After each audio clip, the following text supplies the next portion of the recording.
Hey everyone, welcome back to my YouTube channel. I'm Fida. ഞാൻ Alappuzha medical കോളേജിലെ 4th year MBBS student ആണ്. അപ്പം ഈ വീഡിയോ എന്ന് പറഞ്ഞാൽ നമുക്കൊരു 30 ഡേയ്സ് കൊണ്ട് എങ്ങനെ നീറ്റിന് വേണ്ടി പ്രിപ്പയർ ചെയ്യാം എന്നുള്ളൊരു വീഡിയോ ആണ്. സോ ഒരു മാസം എന്നൊക്കെ പറഞ്ഞാൽ വളരെ ഷോർട്ട് ആയിട്ടുള്ളൊരു ടൈമാണ്. ഒരു മാസം കൊണ്ട് നമുക്ക് നീറ്റ് ക്രാക്ക് ചെയ്യാൻ പറ്റുമോ എന്ന് ചോദിക്കുന്ന കുറേ ആളുകളുണ്ട്. പക്ഷേ അത് നിങ്ങൾ മുന്നേ പ്രിപ്പയർ ചെയ്തതിനനുസരിച്ചും നിങ്ങളുടെ തിയറിക്ക് എത്ര ബേസ് ഉണ്ട് എന്നതിനനുസരിച്ചൊക്കെ ഡിപ്പെൻഡ് ചെയ്യും. പക്ഷേ നിങ്ങൾ എൻട്രൻസ് ക്രാക്ക് ചെയ്യണമെന്ന് അത്ര ആഗ്രഹിച്ചിരിക്കുന്ന ആളാണെങ്കിൽ കുറേ കാര്യങ്ങളുണ്ട് നമ്മൾ ഒരു മാസം പ്രിപ്പയർ ചെയ്യുന്നതിനുള്ളൊരു കാര്യം. ഒന്നെന്ന് വെച്ചാൽ നമുക്ക് നീറ്റ് ക്രാക്ക് ചെയ്യാൻ വേണ്ടിയിട്ടുള്ള ആ ഒരു സ്റ്റെപ്പാണ് നമ്മൾ ഈ ഒരു മാസം ഉള്ള പ്രിപ്പറേഷൻ. വേറെ എന്ന് പറഞ്ഞാൽ നിങ്ങളിപ്പോൾ അടുത്ത വർഷം നിങ്ങൾ എന്തെങ്കിലും രീതിയിൽ നിങ്ങൾ ഡ്രോപ്പ് ചെയ്യാൻ താല്പര്യപ്പെടുന്നുണ്ടെങ്കിൽ അല്ലെങ്കിൽ നിങ്ങൾക്ക് ഡ്രോപ്പ് ചെയ്ത് പഠിക്കണം എന്നുള്ളൊരു ഇൻട്രസ്റ്റ് ഉള്ള ആളുകളാണെങ്കിൽ നിങ്ങൾ ഈ ഒരു മാസം ശരിക്കും നന്നായി പഠിക്കണം. കാരണം നമ്മൾ ഈ എക്സാമിൻ്റെ തലേന്ന് പഠിക്കുന്നതുകൊണ്ടാണ് ഈ ഒരു മാസം നമ്മൾ പൊതുവേ ഉള്ള എക്സാമിൻ്റെ തലേന്ന് ഭയങ്കര സ്ട്രോങ് ആയിട്ടില്ലേ പഠിക്കുക. അതേപോലെ തന്നെ നീറ്റിൻ്റെ കേസിൽ ഈ ലാസ്റ്റ് ഒരു മാസം എന്ന് പറഞ്ഞാൽ ഈ ഒരു ലാസ്റ്റ് ഒരു ദിവസം പഠിക്കുന്ന പോലെ തന്നെയാണ്. അപ്പോൾ നമ്മൾ ഭയങ്കര എഫിഷ്യൻ്റ് ആയിട്ടാണ് ഈ ഒരു മാസം പഠിക്കുക. അപ്പോൾ ആ ഒരു എഫിഷ്യൻസി നമ്മൾ ആ പഠിത്തത്തിൽ വന്നു കഴിഞ്ഞാൽ നമ്മൾ ആ ഒരു ബേസ് ഉണ്ടാവില്ല, നോളേജിൻ്റെ ബേസ് നന്നായിട്ട് നമുക്ക് ഉണ്ടാക്കി വെക്കാം. അപ്പോൾ നമ്മളൊരു വർഷം ഡ്രോപ്പ് ചെയ്യുന്ന സമയത്തും നമുക്ക് അവിടെ പോയാൽ നമുക്ക് ഈസി ആയിരിക്കും. നമുക്ക് ഓരോ എക്സാംസ് നടത്തുമ്പോഴും ആദ്യം തന്നെ ഭയങ്കര ഈസി ആയി വരും ആ റിപ്പീറ്റിംഗ് ഇയർ എന്ന് പറയുമ്പോൾ. അപ്പോൾ അങ്ങനത്തെ കാര്യങ്ങളാണ് നമ്മളൊരു മാസം നന്നായി പ്രിപ്പയർ ചെയ്യുന്നതിൻ്റെ ഗുണം. സോ ഇപ്പം ഞാൻ പറയാൻ പോകുന്നത് 8 കാര്യങ്ങളാണ്. ഒന്നാമത്തെ കാര്യം എന്ന് പറയുമ്പം മോട്ടിവേഷൻ. നിങ്ങൾക്ക് അത്യാവശ്യം നല്ല മോട്ടിവേഷൻ വേണം ഒരു മാസം നല്ലോണം വൃത്തിക്കിരുന്ന് പഠിക്കാൻ.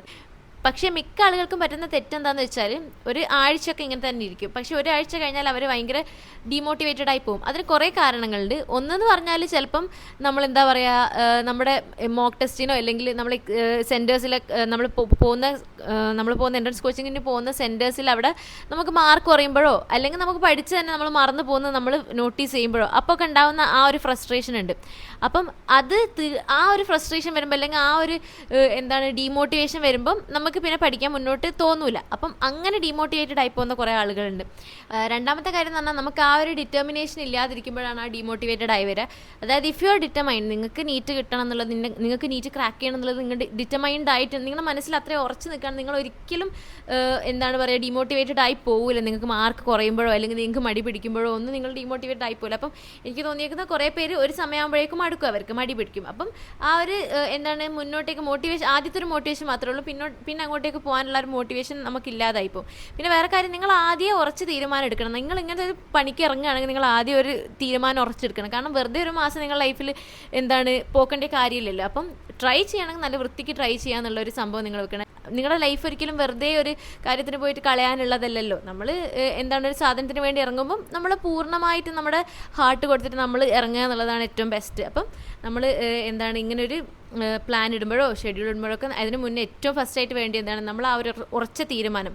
അതാണ് നമ്മുടെ ഫസ്റ്റ് സ്റ്റെപ്പ്. നിങ്ങൾ പ്രിപ്പറേഷൻ സ്റ്റാർട്ട് ചെയ്യുന്നുണ്ടെങ്കിൽ ഫസ്റ്റ് സ്റ്റെപ്പ് ഇതിപ്പം ആരാണെങ്കിലും, ബോർഡ്സ് കഴിഞ്ഞിരിക്കുന്ന ആളുകളാണെങ്കിലും ഡ്രോപ്പേഴ്സ് ആണെങ്കിലും ക്രാഷ് കോഴ്സിന് പോയി തുടങ്ങുന്ന ആൾക്കാരാണെങ്കിലും ആരാണെങ്കിലും നിങ്ങൾക്ക് ഈ ബേസിക് ഡിറ്റർമിനേഷൻ വേണം. വെറുതെ കുറച്ച് പൈസ കൊണ്ടുപോയി കളഞ്ഞ് കുറച്ച് ബുക്സ് വാങ്ങുമ്പോൾ പോലും നമുക്ക് പൈസ ആവും. നമ്മൾ വെറുതെ സമയം കളഞ്ഞ് എന്തിനാ വെറുതെ ഒരു മാസം പോക്കുന്നത്. സോ ട്രൈ ചെയ്യുമ്പം നിങ്ങൾ ഉറപ്പ് വരുന്ന ആൾക്കാർ മാത്രം ട്രൈ ചെയ്യുക എന്നുള്ളതാണ് പറയാനുള്ളത്. സോ ഫസ്റ്റ് തന്നെ ഈ മോട്ടിവേഷനെ പറ്റിയാണ്. സെക്കൻഡ് പറയാനുള്ളത് ഡിസിപ്ലിനെ പറ്റിയാണ്.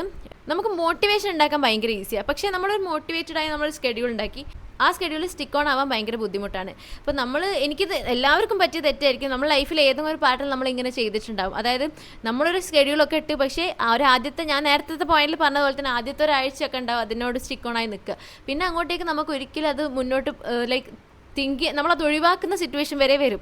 അപ്പം ഞാൻ പറയുന്നത് എന്താ വെച്ചാൽ ആ ഒരു പോയിന്റ്, ആ ഒരു ഫസ്റ്റ് ആഴ്ച ഉണ്ടാവില്ല, ഞാൻ പറഞ്ഞു എല്ലാവരും ചെയ്യുന്ന ഒരു ഫസ്റ്റ് ആഴ്ച, അതുവരെ പോകാൻ ഈ ലോകത്ത് എല്ലാവർക്കും പറ്റും. പക്ഷെ അതിൻ്റെ മുകളിൽ കടന്ന് ആ ഒരു മോട്ടിവേഷൻ കീപ്പ് ചെയ്ത് ആ ഷെഡ്യൂൾ സ്റ്റിക്ക് ഓൺ ചെയ്ത് പോകുന്നത് അവർക്കാണ് നീറ്റ് കിട്ടാൻ പോകുന്നത്, അവരാണ് നീറ്റ് ക്രാക്ക് ചെയ്യാൻ പോകുന്നത്. പിന്നെ വേറെ കാര്യം എന്താ വെച്ചാൽ നമ്മൾ ബാക്കിയുള്ള ആൾക്കാർ പറയുന്നത് മൈൻഡ് ചെയ്യേണ്ട കാര്യമില്ല. അപ്പം നമുക്ക് ഡീമോട്ടിവേഷൻ തരാൻ കുറേ ആളുകളുണ്ടാവും. ഇപ്പം നമ്മുടെ ഫ്രണ്ട്സോ അല്ലെങ്കിൽ നമ്മുടെ ഫാമിലി മെമ്പേഴ്സോ ഈവൻ നമ്മുടെ പേരൻസ് പോലും നമ്മൾ ഡീമോട്ടിവേറ്റ് ചെയ്യുന്നുണ്ടാവും. അപ്പം ഈവൻ നമ്മുടെ സിസ്റ്റേഴ്സ്, സിബ്ലിങ്സ്, ബ്രദേഴ്സ്, ഇങ്ങനത്തെ കസിൻസ്, ഇങ്ങനത്തെ കുറേ ആളുകളുണ്ടാവും ഭയങ്കര ഡീമോട്ടിവേഷൻ തരുന്നത്. അപ്പോൾ ഇങ്ങനത്തെ റിലേറ്റീവ്സ് ഒക്കെ ആരാണെങ്കിലും നമുക്ക് ഡീമോട്ടിവേഷൻ തരുമ്പം നമ്മുടെ മൈൻഡ് അത്രയും പവർഫുൾ ആയിരിക്കണം. അത് മൈൻഡ് ആക്കൂല എന്നുള്ളത്, നമ്മുടെ മൈൻഡ് അത്രയും പവർഫുൾ ആയിരിക്കണം, അത് മൈൻഡ് ആക്കൂല. അങ്ങനത്തെ രീതിയിൽ നമ്മൾ അത്രയും നമ്മുടെ മൈൻഡിനെ നമ്മൾ അങ്ങനെ പഠിപ്പിച്ച് വെക്കണം. പിന്നെ നമ്മൾ മൈൻഡ് വർക്ക് ചെയ്തോളും. പിന്നെ ആരെന്ത് പറഞ്ഞാലും നമ്മളെ മൈൻഡ് അതിനൊരു വില കൊടുക്കാതെ അതിനോട് റെഡി ആയിക്കോളും. അപ്പോൾ അതാണ് നോക്കേണ്ട കാര്യം. ഇപ്പം നിങ്ങൾക്കിപ്പോൾ നീറ്റിന് പ്രിപ്പയർ ചെയ്യുന്ന ഫ്രണ്ട്സ് ഉണ്ടെങ്കിൽ അപ്പം അവരുമായിട്ട് കൂടുതൽ ഒന്ന് നല്ല കോൺടാക്റ്റ് വെക്കുക. നിങ്ങൾ നല്ലൊരു ഫ്രണ്ട് സർക്കിൾസ് ഫോം ചെയ്യാൻ നോക്കുക.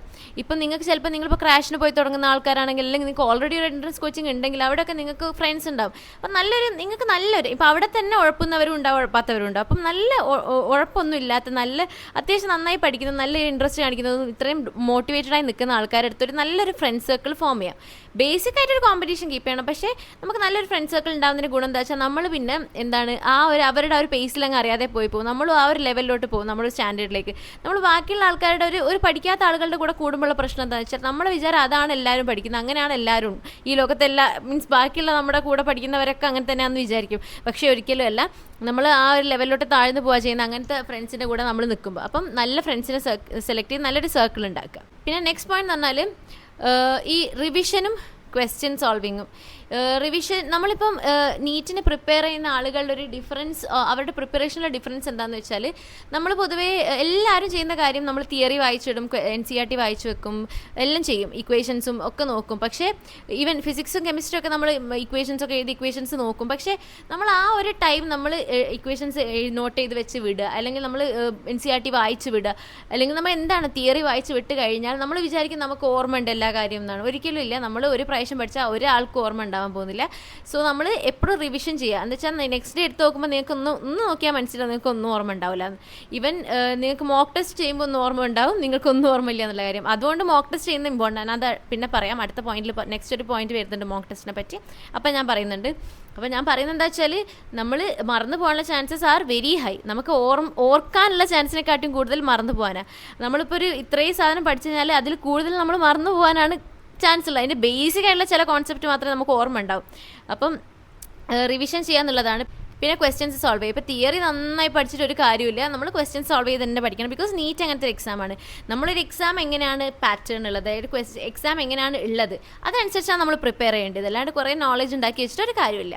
പിന്നെ വേറെ കാര്യം എന്താ വെച്ചാൽ, നമ്മൾ ഈ കുറേ റിസോഴ്സസിൻ്റെ പുറകെ പോകാതിരിക്കുക. എന്ന് വെച്ചാൽ കുറേ ബുക്സ് വാരിക്കൂട്ടി, എന്ന് വെച്ചാൽ കുറേ ബുക്സ് വാങ്ങിക്കൂട്ടി വെക്കാതിരിക്കുക. ഇപ്പം നമ്മളൊരു മന്ത് കൂടെ ഉണ്ട് നമ്മൾ ബുക്ക് ഷോപ്പിൽ പോയി ആ ഒരു ബുക്സ് കാണുമ്പോൾ നമുക്ക് വാങ്ങാനൊക്കെ തോന്നും. കുറേ ബുക്സ് നമുക്ക് വാങ്ങി കൂട്ടി വെക്കാനൊക്കെ തോന്നും. ആ വാങ്ങുന്ന സമയത്തുള്ള ആവേശം മാത്രമേ ഉണ്ടാവും. പിന്നെ നമുക്ക് പഠിക്കുമ്പോൾ ആ ഒരു ആവേശം ഒരിക്കലും ഉണ്ടാവില്ല. അപ്പം നമ്മൾ കുറേ ബുക്സ് വാങ്ങിച്ചുള്ള പ്രശ്നം എന്താ വെച്ചാൽ, നമ്മുടെ മുന്നിൽ കുറേ സാധനങ്ങളായി, നമ്മുടെ മുന്നിൽ കുറേ ഗോൾസായി പഠിച്ച് തീർക്കാനുള്ളത്. അപ്പോൾ നമുക്കുള്ളതും കൂടെ കൺഫ്യൂഷൻ ആവുകയുള്ളൂ. അതിലും നല്ലത് എഫക്റ്റീവായിട്ട് കുറച്ച് നല്ല ഏതും ഒന്നോ രണ്ടോ മെറ്റീരിയൽസ് വാങ്ങി പഠിക്കുക. ഇപ്പം നിങ്ങളൊരു ഇൻസ്റ്റിറ്റ്യൂഷനിൽ പോകുന്നതാണെങ്കിൽ ആ ഇൻസ്റ്റിറ്റ്യൂഷൻ്റെ മെറ്റീരിയൽസ് പഠിക്കുക. പിന്നെ എക്സ്ട്രാ എന്തെങ്കിലും ഒരു റെഫറൻസ് ബുക്കോ വേറെ എന്തെങ്കിലും ക്വസ്റ്റ്യൻസ് സോൾവ് ചെയ്യുന്നൊരു ബുക്കോ വാങ്ങി വെക്കുക. അല്ലാതെ കുറേ ക്വസ്റ്റ്യൻസ് സോൾവ് ചെയ്യുന്ന ബുക്കും കുറേ തിയററ്റിക്കൽ നോളജ് തരുന്ന കുറേ ബുക്സും പുറത്തുനിന്നുള്ള നോളജും എല്ലാം കൂടെ നമുക്ക് തലവേദന ആവും. ഒന്നാമത്തെ കാര്യം, അപ്പം നമുക്ക് കൂടുതൽ ടൈം എടുക്കും പഠിക്കാൻ. രണ്ടാമത്തെ കാര്യം, നമുക്ക് ആ പഠിച്ച സാധനം മറന്നു പോകും. ഇപ്പം ബയോളജിക്കൽ ക്ലാസിഫിക്കേഷൻ എന്ന് പറഞ്ഞ ചാപ്റ്ററിൽ ഞാൻ NCERT വായിച്ച് ഞാനൊരു ഏതെങ്കിലും ഒരു മെറ്റീരിയൽ ക്വസ്റ്റ്യൻസ് ചെയ്തു. പക്ഷേ ഞാൻ വേറൊരു കുട്ടി ബയോളജിക്കൽ ക്ലാസിഫിക്കേഷൻ NCERT വായിച്ചു, ഈ ഞാൻ പറഞ്ഞ മെറ്റീരിയൽ തന്നെ ക്വസ്റ്റ്യൻസ് ചെയ്തു. പിന്നെ വേറെ 2-3 മെറ്റീരിയൽസ് ചെയ്തു. ആ കൊച്ചിന് ഈ ചെയ്ത 4 മെറ്റീരിയൽസിലെ ക്വസ്റ്റ്യൻസും കംപ്ലീറ്റ്ലി ഓർക്കാൻ ഒരിക്കലും പോകുന്നില്ല. പക്ഷേ ഞാൻ ആ കുട്ടീനെക്കാട്ടും വളരെ കുറച്ച് ടൈം എടുത്തിട്ടുള്ളൂ. അപ്പോൾ ഞാൻ പഠിച്ച സാധനം എനിക്ക് എന്തായാലും ഓർമ്മ ഉണ്ടാവും. കാരണം ആകെ കുറച്ചേ ഉള്ളൂ അത്. അപ്പം നമ്മൾ കുറച്ച് പഠിച്ച സാധനം നമ്മൾ ഒരിക്കലും കൺഫ്യൂസ് ചെയ്യാൻ പോകുന്നില്ല. പക്ഷേ മറ്റേ കൊച്ചിനെന്ന് പറഞ്ഞാൽ പഠിച്ചതൊന്നും ഓർമ്മ ഉണ്ടാകാൻ പോകുന്നില്ല. NCERT മുതൽ ആ ലാസ്റ്റ് ചെയ്ത റെഫറൻസ് ബുക്ക് വരെ ഓർമ്മ ഉണ്ടാവില്ല. അപ്പം ഞാൻ പറയുന്നത് എന്താ വെച്ചാൽ, നമ്മൾ ചെയ്യുമ്പം കുറച്ച് ബുക്സ് ആണെങ്കിലും അത് എഫക്റ്റീവായി ചെയ്യാൻ നോക്കുക എന്നുള്ളതാണ് പറയാനുള്ളത്. പിന്നെ എനിക്കിത് എൻ്റെ യൂട്യൂബ് ചാനൽ തന്നെ എനിക്കൊന്ന് ഞാൻ എല്ലാ വീഡിയോയിലും ഇത് പറഞ്ഞിട്ടുണ്ടാവും, മോക്ക് ടെസ്റ്റ് ചെയ്യാൻ. എല്ലാ ദിവസവും മോക്ക് ടെസ്റ്റ് ചെയ്യുക. ഇപ്പം തന്നെ ചെയ്തു തുടങ്ങുക. ഇപ്പം നിങ്ങൾ April 1st വീക്കാണിത്. ഇപ്പം തന്നെ ചെയ്തു തുടങ്ങുക. ഇനിയിപ്പോൾ April 1st വീക്ക് നിങ്ങൾ എപ്പോഴാണ് ഈ വീഡിയോ കാണുന്നത് അപ്പോൾ നിങ്ങൾ ചെയ്ത് തുടങ്ങണം. നെക്സ്റ്റ് ഡേ മുതൽ, ഇപ്പോൾ രാത്രി കാണാൻ നെക്സ്റ്റ് ഡേ മുതൽ നിങ്ങൾ ചെയ്ത് തുടങ്ങുക. ഏതെങ്കിലും ഒരു ദിവസം നിങ്ങൾ കാണുന്നുണ്ടെങ്കിൽ അടുത്ത ദിവസം മുതലോ ഇന്നോ നിങ്ങൾ ചെയ്ത് തുടങ്ങണം. കാര്യം എന്താണെന്ന് വെച്ചാൽ, ഈ മോക്ക് ടെസ്റ്റ് ചെയ്യുന്നതാണ് ഏറ്റവും വലിയ കീ ഫാക്ടർ. നമ്മൾ എത്ര പഠിച്ചിട്ടും കാര്യമില്ല, മോക്ക് ടെസ്റ്റ് ചെയ്യാതെ നിങ്ങൾ പ്രിപ്പയർ ചെയ്യുന്നുണ്ടെങ്കിൽ നിങ്ങൾ ഒട്ടും എഫക്റ്റീവ് അല്ലാത്തൊരു പഠിത്തമാണ് നിങ്ങൾ ചെയ്യുന്നത്. അല്ലെങ്കിൽ നിങ്ങൾക്ക് എൻട്രൻസ് കോച്ചിങ്, നിങ്ങൾ പോകുന്ന കോച്ചിങ് സെൻറ്റേഴ്സിൽ എക്സാംസ് ഉണ്ടെങ്കിൽ അതും മതി. ഞാൻ ഉദ്ദേശിച്ചത് എക്സാംസ് എഴുതുക. നിങ്ങൾ മാക്സിമം എക്സാംസ് എഴുതാൻ നോക്കുക. അതും ഓഫ്ലൈൻ ആയിട്ട് തന്നെ എഴുതാൻ നോക്കുക. ഓൺലൈൻ ആയിട്ടുള്ള കുറേ പേര് പ്രൊവൈഡ് ചെയ്യുന്നുണ്ട്. പക്ഷേ I prefer offline exams. Because നമ്മൾ നീറ്റ് ഓഫ്ലൈൻ ആയിട്ടില്ല. അപ്പോൾ നമുക്ക് ഈ ബബിൾ ചെയ്യുന്ന ടൈമും നമ്മൾ ഈ OMR ബബിൾ ചെയ്യുന്നതും എല്ലാം നമുക്ക് കറക്റ്റായിട്ട് നമുക്ക് മനസ്സിലാക്കണം എത്ര സമയം നമുക്ക് എടുക്കും എന്നുള്ളതൊക്കെ. അപ്പം അതിന് ഏറ്റവും ബെസ്റ്റ് ഓഫ്ലൈൻ ആയിട്ടുള്ള എക്സാം തന്നെയാണ്. അപ്പോൾ മോക്ക് ടെസ്റ്റ് നന്നായി എഴുതുക. അപ്പം നമുക്ക് നമ്മൾ തെറ്റുകൾ മനസ്സിലാവും, നമുക്ക് മറന്നു പോകുന്നുള്ളത് മനസ്സിലാവും. നേരത്തെ പറഞ്ഞില്ലായിരുന്നു, നമുക്ക് പഠിച്ചതൊക്കെ മറന്നു പോകുന്നുള്ള ആ റിയാലിറ്റി നമുക്ക് അന്നേരം ശരിക്കും മനസ്സിലാവും. ഇത് മോക്ക് ടെസ്റ്റ് ഒന്നും ചെയ്യാതെ മുന്നോട്ട് പോകുന്ന ആളുകളുടെ വിചാരം അവർക്ക് എല്ലാം അറിയാവുന്നതാണ്. ഇത് ഞാൻ കുറേ പിള്ളേർ പറയുന്നത് കേട്ടിട്ടുണ്ട്, ഞാൻ നന്നായി പഠിച്ചിട്ടുണ്ടായി ഈ വർഷം, ഞാൻ 30 ദിവസം നന്നായി പഠിച്ചു, അല്ലെങ്കിൽ നന്നായി പഠിക്കുന്ന കൊച്ചായിരുന്നു അവൾ, പക്ഷേ അവൾക്ക് നീറ്റ് എഴുതിയപ്പോഴേക്കും അവൾക്ക് ടൈം കിട്ടിയില്ല, അല്ലെങ്കിൽ നീറ്റ് എഴുതിയപ്പോഴേക്കും അവൾക്ക് അങ്ങനെയാണ് ഇങ്ങനെയാണ് കുറേ പഠിച്ചു, അങ്ങനെയൊക്കെ പറയുന്ന കുറേ പേരുണ്ട്. പക്ഷേ മേ ബി ആ കൊച്ചൊരു മോക്ക് ടെസ്റ്റ് പോലും ചെയ്ത് നോക്കിയിട്ടുണ്ടാവില്ല. അപ്പം സ്വന്തം ഇവാലുവേറ്റ് ചെയ്യാണ്ട് എങ്ങനെ മുന്നോട്ട് പോകാൻ പറ്റുക? നമുക്ക് പഠിച്ച് മുന്നോട്ട് പോകണമെങ്കിൽ നമ്മൾ സ്വന്തം ഇവാലുവേറ്റ് ചെയ്യണം, നമ്മൾ എവിടെയൊക്കെയാണ് വീക്ക്, എവിടെയൊക്കെയാണ് സ്ട്രോങ് നമ്മൾ മനസ്സിലാക്കണം. പിന്നെ ടൈം മാനേജ്മെൻറ്റ്, അടുത്ത പോയിന്റ് അതാണ്. നമ്മൾ MCQs സോൾവ് ചെയ്യുമ്പം ടൈം വെച്ച് സോൾവ് ചെയ്യാൻ പഠിക്കുക. അതായത് ഒരു ക്വസ്റ്റ്യന് 1 മിനിറ്റ് വെച്ച് തന്നെ പഠിക്കുക. പക്ഷേ നമുക്ക് ഫിസിക്സ് ഒക്കെ ചിലപ്പോൾ 1 മിനിറ്റ് കൊണ്ട് ചെയ്യാൻ പറ്റണമെന്നില്ല. അപ്പോൾ നമ്മൾ 1.5 മിനിറ്റ് ചെയ്താലും സാരില്ല, മാക്സിമം 2 മിനിറ്റ് അതിൻ്റെ മുകളിൽ പോവാതെ മാക്സിമം ചെയ്ത് പഠിക്കുക. ബയോളജി ആവുന്ന കേസിൽ ബയോളജി 30 സെക്കൻഡ്സിൻ്റെ ഉള്ളിൽ മാക്സിമം, വലിയ വായിക്കാനുള്ള ക്വസ്റ്റ്യൻസ് ഒക്കെ ആകുമ്പോൾ മാക്സിമം 30 സെക്കൻഡ്സിൻ്റെ അവിടെ പോവുക. ചെറിയ ചെറിയ ക്വസ്റ്റ്യൻസ് ആണെങ്കിൽ നിങ്ങൾ ഒരു 15-20 സെക്കൻഡ്സിൻ്റെ ഉള്ളിൽ ചെയ്ത് തീർക്കണം എന്നാണ് പറയാനുള്ളത്. സോ ടൈം മാനേജ്മെൻറ്റ് നിങ്ങൾ എന്തായാലും നോക്കണം. മോക്ക് ടെസ്റ്റ് ചെയ്യുമ്പോൾ തന്നെ നിങ്ങൾ ടൈം മാനേജ്മെൻറ്റ് റെഡിയാവും. അതല്ലാതെ MCQs നോർമലി ചെയ്യുമ്പോഴും ടൈം മാനേജ്മെൻറ്റ് നന്നായിട്ട് നോക്കണം. പിന്നെ ഇപ്പം നിങ്ങൾ ഇത് കുറേ പേര് ചോദിക്കുന്നതാണ്, ക്രാഷ് കോഴ്സിന് പോകുന്നുണ്ട്, ഞാൻ എന്ത് ചെയ്യണം? ഇപ്പോൾ നമ്മളിപ്പോൾ കുറേ ഷെഡ്യൂൾസ് യൂട്യൂബിൽ കാണുന്നുണ്ട്. ഇപ്പോൾ ഞാൻ തന്നെ കുറേ ഷെഡ്യൂൾ വന്ന് പറഞ്ഞിട്ടുണ്ട് ലാസ്റ്റിലോട്ട് എങ്ങനെയൊക്കെ ചെയ്യണം. അപ്പം ഈ ക്രാഷ് കോഴ്സിന് പോകുമ്പോൾ എന്ത് ചെയ്യുന്നതാണ് ചോദിക്കുന്ന കുറേ പേര്. അപ്പോൾ ക്രാഷ് കോഴ്സിന് നിങ്ങൾ പോകുന്നുണ്ടെങ്കിൽ നിങ്ങൾ ക്രാഷ് കോഴ്സിൻ്റെ ഷെഡ്യൂൾ സ്റ്റിക്ക് ഓൺ ചെയ്യുക. ഇപ്പോൾ ക്രാഷ് കോഴ്സിൻ്റെ സ്കെഡ്യൂളും പിന്നെ നിങ്ങൾ വേറെ സ്കെഡ്യൂൾ ഉണ്ടാക്കി, ഇപ്പോൾ യൂട്യൂബിൽ എന്നെ പോലത്തെ കുറേ ആൾക്കാരുടെ വീഡിയോ ഉണ്ട്, ആ സ്കെഡ്യൂൾ ഉണ്ടാക്കി എല്ലാം കൂടെ കൺഫ്യൂസ്ഡ് ആക്കരുത്. ഇപ്പം എന്താണ്, നിങ്ങൾ ആ ക്രാഷ് കോഴ്സിന് നിങ്ങൾക്ക് തന്നത് ഒരു ബെസ്റ്റ് സ്കെഡ്യൂൾ ആയിരിക്കും. ഒരു എൻട്രൻസ് കോച്ചിങ് ഇൻസ്റ്റിറ്റ്യൂട്ട് ഒരിക്കലും മോശമായിട്ടുള്ള സ്കെഡ്യൂൾ തരില്ല. അപ്പം തരുന്നവരുണ്ടോ ഇല്ല എനിക്കറിയില്ല. പക്ഷേ എന്താണെങ്കിലും നമ്മൾ നീറ്റിന് ബേസ് ചെയ്തിട്ടുള്ള ഒരു സ്കെഡ്യൂളാണ് കുറേ പേര് ഫോളോ ചെയ്യുന്നത്. ഇപ്പം നമ്മളെപ്പോലെ കുറേ പിള്ളേർ എൻട്രൻസ് കോച്ചിങ്ങിന് പോകുന്നില്ലേ, ക്രാഷിന് പോകുന്നില്ലേ, അപ്പോൾ അവരൊക്കെ അത് ഫോളോ ചെയ്യുന്നുണ്ടെങ്കിൽ നമുക്കും പറ്റും. അപ്പം ഞാൻ പറയുന്നത് എന്താ വെച്ചാൽ, ക്രാഷ് കോഴ്സിന് അവർ തന്ന ആ ഒരു രീതി തന്നെ എക്സാമിന് പഠിക്കണം. അവർ തരുന്ന രീതി, അവർ ചെറിയ ടെസ്റ്റുകൾ ഇടും, അതൊക്കെ കറക്റ്റായിട്ട് പഠിക്കുക. അവർ തന്നെ ഹോംവർക്ക്സ്, അവർ പഠിക്കാൻ വെക്കുന്ന സാധനങ്ങൾ, ഇപ്പം നാളത്തേക്ക് എന്താ എടുക്കുന്നത്, അല്ലെങ്കിൽ ഇന്ന് എന്താ എടുത്തത്, അതൊക്കെ കറക്റ്റായിട്ട് പഠിച്ചാൽ നല്ലതായിരിക്കും. പിന്നെ ലാസ്റ്റ് പോയിന്റ് എനിക്ക് പറയാനുള്ളത് എന്താ വെച്ചാൽ, സ്റ്റോപ്പ് നെഗറ്റീവ് തോട്ട്സ്. നെഗറ്റീവായിട്ട് പറയാൻ കുറേ പേരുണ്ടാവും. നമുക്ക് ഈ പ്രാവശ്യം ഇപ്പോൾ 1 മാസം ഇരുന്ന് പഠിച്ച് നിനക്ക് എന്ത് കിട്ടാനാണ്, ഇനിയിപ്പം നീ ഇതിന് മുന്നേ എൻട്രൻസ് കോച്ചിങ്ങിന് പോയിട്ടുണ്ടോ, പിന്നെ എന്തിനാ ഇപ്പം പെട്ടെന്ന് എനിക്ക് എവിടെ നിന്ന് ഈ തോട്ട് വന്നത്, അങ്ങനെയൊക്കെ പറയാനുള്ള കുറേ പേരുണ്ടാവും.